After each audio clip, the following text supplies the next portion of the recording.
transfer guard Brevin Galloway and senior guard Alex Hemenway. If you have a question for a specific player, just direct it to them, or if there's one for both, just say so. Other than that, we'll get started. Brevin, I've been wanting to ask, what's it like? One year you're sticking a dagger in the Tigers' hearts and tearing their hearts out with your last second three, and then now they're all your brothers. It's crazy. It's a humbling experience. Just kind of seeing it go full circle. Just me being from the area, finally being able to be a Clemson Tiger, and obviously coming here last year and how things ended, it was crazy. So I'm excited to be a Tiger, and it's a little different walking in the facility every day, seeing Hemenway. Obviously, I was preparing for him last year, and now he's on my team, so I get to pass him the ball. He gets to knock down some shots, so I love it. When you first got here, did they haze you at all because of that? Nah, no hazing at all. It was just a good time. We immediately got along and gelled together, so I was pleased from that from the jump. When you were growing up, did you ever want to do this? Is this where you wanted to play college basketball? Can you tell me that and your feelings there? Most definitely. I got recruited by Earl Grant, obviously the coach at Boston College. He was an assistant here at Clemson whenever I was early in high school, late middle school. So kind of got in contact there. Since then, I kind of knew I wanted to be a Tiger. But then he got the job at Charleston, and I just trusted him in our relationship. So I just followed him there and led me back to Clemson. So it's crazy how it worked out, but I'm happy to be here. How much did your brother play a role in getting you here, knowing you had that extra year? Did he talk to you about it a little bit? Nah, very small part, very small part. Alex, tell us about the trip to France. It looked like you shot the ball pretty well from three. Oh, yeah, it was a fun. I mean, I try to describe it in words, but I always tell everybody words don't describe that experience. It was just from a team aspect off the court to a team aspect on the court. That was a great gelling experience for our guys, so I thought it was a great time. Any particular highlights from the trip? And I understand you all visited Normandy. Yeah, that was very impactful. Just being able to experience that in person is a whole nother experience in itself. You can see pictures and all that kind of stuff, but once you really get to that spot and realize the sacrifices that a lot of those people made at our age and even younger, it's a really impactful experience. Alex, what was kind of the biggest, area of focus for you this offseason trying to improve? Yeah, really everywhere. Just kind of being more than a shooter. That's really what we've hit on the most every offseason. Just making sure that when I put it on the ball on the ground and to make plays for other guys, just making sure the handle's tight. Of course, keeping the shooting fine-tuned, but getting stronger, of course, just really just making the whole game intertwined into one. As far as getting stronger, do you feel like that's going to help you some on defense? 100%. Oh, yeah. Yeah, we put on 10, 12 pounds of muscle, so I'm very excited to go test that out this season. Where would you say you are physically? I know last season you had a lot of injuries. Right. I'm 100%. Best I felt my whole career, finally underneath 210 pounds. I think I came into school at like 212 pounds. I'm like 205 right now.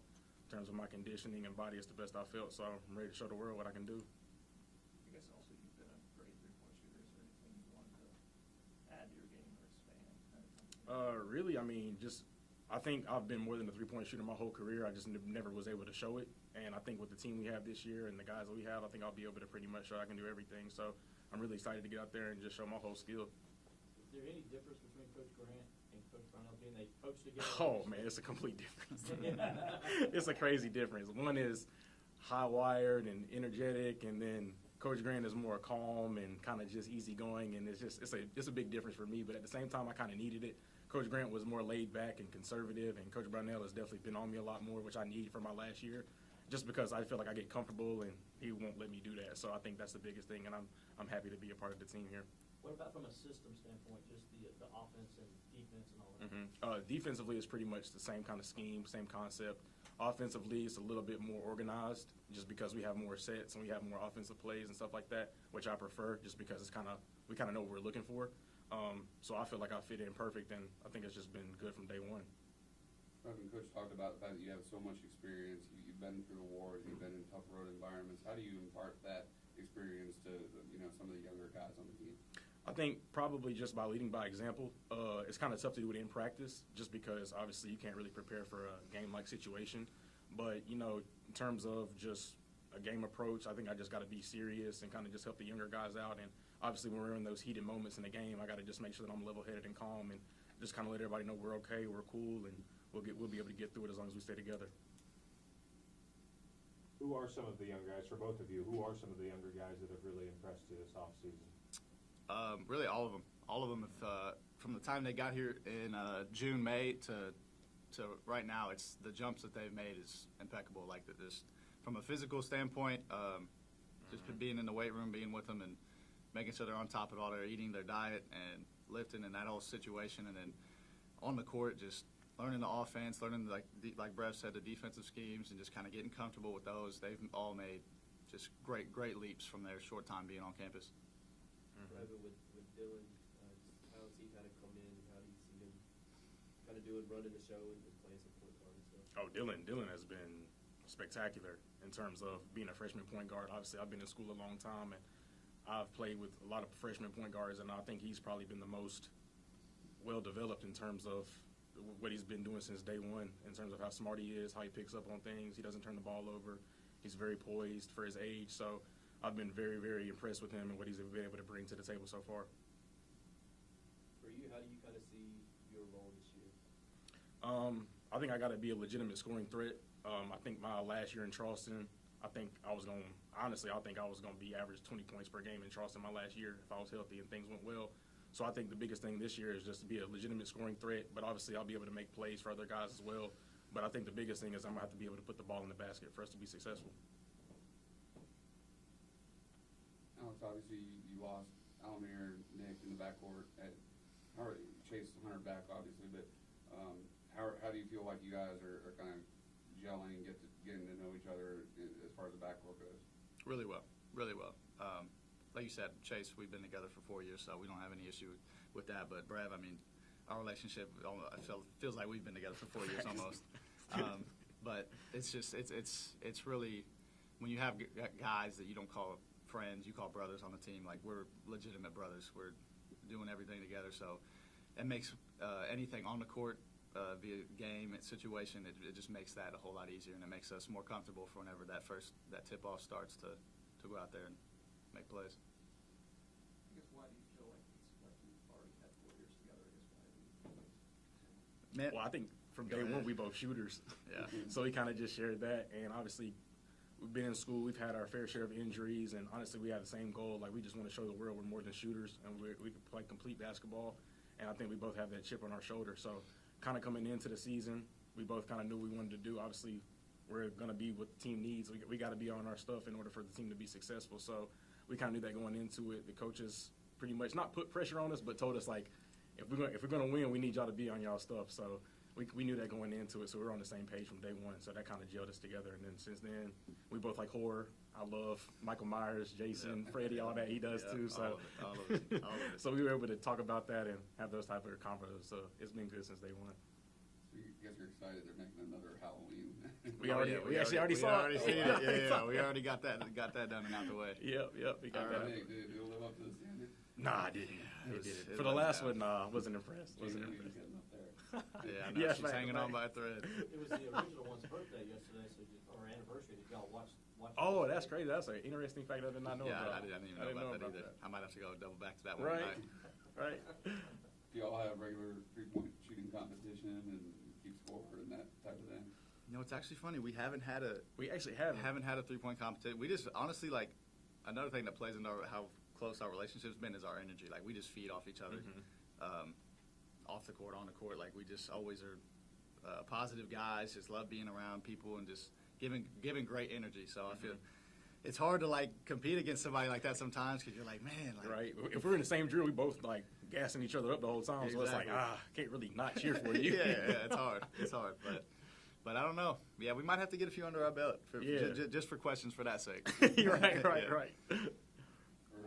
Coach Rondo was saying at ACC tip-off that RJ's the guy that's ready to come in and play right away. Just what you see from him as a freshman. 100%. Yeah, from a physical standpoint, that man is He's got everything, all the tools you need to be able to come in and play ACC basketball off the rip. But then, yeah, he's also done a great job of making, like I said, making strides from the freshman group. He's done a great job learning our defensive schemes, moving the ball on offense, learning the offense. He's really just shown great poise and great maturity in being able to come in here, get his work done, and put himself in a position to come in and play right away. Anybody on Zoom have anything? ask one more for both of y'all. I understand that, sorry. Hey guys, yeah, this is David Hook with TigerNet. Just that going back to the trip to France, you've got 6 holdovers, you've got 5 new guys, and despite maybe the competition not being quite up to like ACC standards or anything like that, how important was that trip just for you guys to play together, to learn how guys move on the court, how guys are going to react in certain situations, and is there any one thing, and this is for both of you, that you came away from that trip going, man, I'm so glad we did this because why? Yeah, I think the moment for me like that was our last game. We were in a very, very heated battle, and adversity was presented to us, and the way we responded was crazy. And I was impressed with how well the guys did, especially the younger guys being in that environment. Obviously, we're in Nice, in the middle of nowhere, packed gym. Obviously, it's their fans, and it was a very hostile environment. And the way we responded was I was very, very impressed with that. So I think going forward, anytime we're in a hostile environment, obviously we got a team, and I feel like we're a brotherhood and we're a family. So I think we'll be able to survive in those type of environments going forward. Yeah, to add, honestly, I mean, you took the words right out of my mouth. Basically, with what I was going to say, that last game kind of felt like solidified, kind of how our team is a team. A lot of teams in the college basketball field, it's hard to call yourself a team, or hard to see on the court with the guys that they don't look like a team. But I can tell with the guys that we have this year, it's going to be a great team, and a lot of us play for each other and one another, and that was one of the things that I really took away from France. I understand that the morning of the ACC tip-off, y'all had a 6 a.m. workout, and the freshmen actually slept in the locker room. They didn't want to oversleep. What did y'all think about that? Have you ever seen a group of freshmen do anything like that? That's a smart move. Very, very smart. I debated it myself, but, Yeah. If you know you're irresponsible and you're going to miss it, hey, I can't blame you for doing that. Yep. Part of the learning curve. Right? Yep. Brevin, what were the highlights of France for you? Eiffel Tower, Normandy? This guy right here, Ben, taking the pictures for me. I love that social media stuff. So he was constantly having me with pictures and stuff like that. So that was the best part for me. Man of many talents.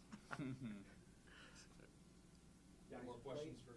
Hey, guys, play with Yeah, hey, this is for both of you guys again.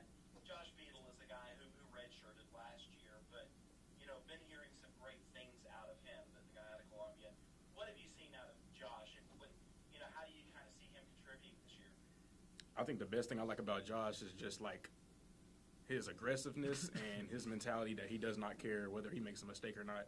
And obviously that can be a negative, but at the same time, it's like you don't have to worry about him folding in the pressure of the moment of a game, which I really appreciate, because in a lead guard, you need that confidence, and I want to be able to look at the point guard and be like, okay, he's not like, what's the word? Dang. He's shown great maturity. Yeah. He's shown great maturity. He doesn't fold whenever things go hard or nothing like that. He kind of just like lets it fall off his shoulders. So I appreciate that, and I think that's the biggest thing I like about him. Don? winning without PJ over in France. How big was that for the team? I mean, PJ obviously will be a big part, hopefully, of what's coming up this year, but to be able to win over there without him, how big was that? Yeah, I mean, we all miss PJ. Everybody miss PJ. He's been doing a great job with rehab and doing everything he needs to get back.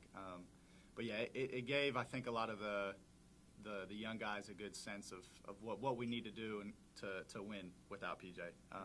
With PJ on the court, everybody knows how big of a presence he is vocally and as a player. But yeah, it gave a lot of our guys a lot of confidence to instill in each other that, hey, when you go out on the court, you gotta produce, and when you produce, it's gonna be a good time for us. But you gotta make sure that you produce and do what you're supposed to do. Just ask about PJ too. I guess Brevin talked about being a positive guy, kind of uplifted. I mean, have you played at all for role trying to keep PJ? Oh, definitely, because obviously I've had my fair share of injuries, dealing with 2 surgeries in the past year. Whenever I first got here, we kind of talked about it and just told him just to keep going at it. Obviously, you can't control everything, but you can control the rehab and stuff like that. And the amount of work I've seen him put in has been insane. Like, obviously, him being at Clemson helped out a lot because all the resources and everything we have, I'm extremely jealous of that because his process and his rehab just looks insane, the amount of growth I've seen him being able to do. So but yeah, he's just been. I was just kind of just telling him to stay positive and just keep his head in, and then everything will work out the way it's supposed to. Probably have time for one or two more if anyone has one. Shiflin and Middlebrooks, you hear nothing about the two returning big men. I take it they're taking another step forward. Most definitely, yeah. They've been in here working hard, doing everything they need to in order to, like you said, take that next step. And I'm very excited to see what they can show y'all. Definitely, and I especially think with PJ being out, obviously that gives them an opportunity, and they're getting a lot more reps in practice, and that obviously can do nothing but help the team grow in terms of that. Because obviously, if PJ's in foul trouble one time, obviously having a backup big with experience is definitely beneficial in that moment. So I definitely think those two, with having PJ out, they've been able to grow and develop, and I think that's going to be help us long term. Is that a Pac-Man retro punching shirt I'm looking at? I don't even know. I got it off Fanatics. Had a little. I saw it the Had a other little day, and shopping I spree asked one him, night. yeah, I asked him the same thing. I was like, where can I get that one? Very 80s. Yeah, it's very 80s. Appreciate it. All about the retro now.